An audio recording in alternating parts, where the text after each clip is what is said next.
வாங்க பன்னீர் கிரேவி செய்யலாம். பன்னீர் நான் வீட்லேயே செய்கிறேன். பால் அதுக்கு கொதிக்க வச்சு பொங்கினோடனே அதில் நான் ஒரு ஃபுல் லெமனை பிழிஞ்சு அதில் ஊற்றிக்கிறேன். லெமன் ஊற்றின உடனே பால் திரிய ஆரம்பிக்கும்.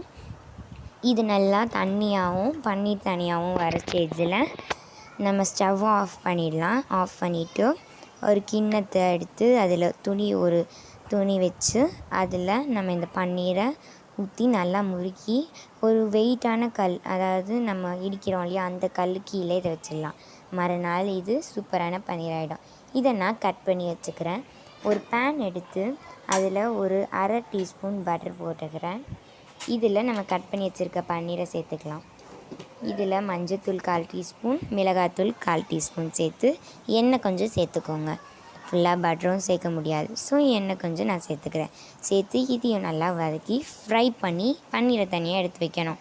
ஸோ பன்னீர் ஃப்ரை ஆகிடுச்சு, இதை தனியாக எடுத்து வச்சுக்கலாம். அதே பேனில் இன்னும் கொஞ்சம் நான் அதில் ஆயில் சேர்த்து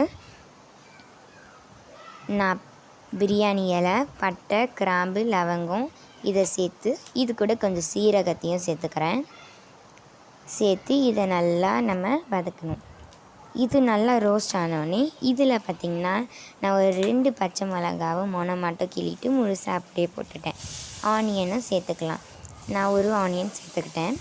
இதை நல்லா வதக்குங்க.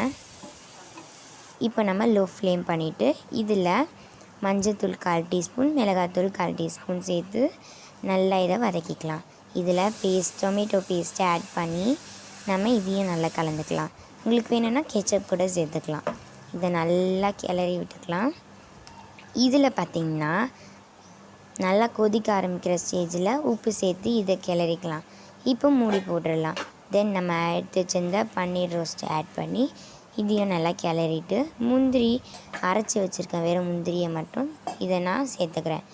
நான் ஃப்ரெஷ் க்ரீம் சேர்ப்பாங்க, நான் ஹெல்த்தியாக வெறும் முந்திரியை மட்டும் சேர்த்துக்கிறேன். இதுவே பார்த்திங்களா சூப்பராக ரெஸ்டாரண்ட் ஸ்டைல் மாதிரி ஆகிடுச்சு.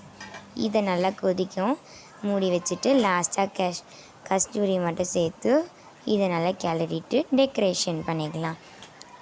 அப்புறம் இதை சப்பாத்தி கூட வச்சு சாப்பிட்லாம். By guys, love you all.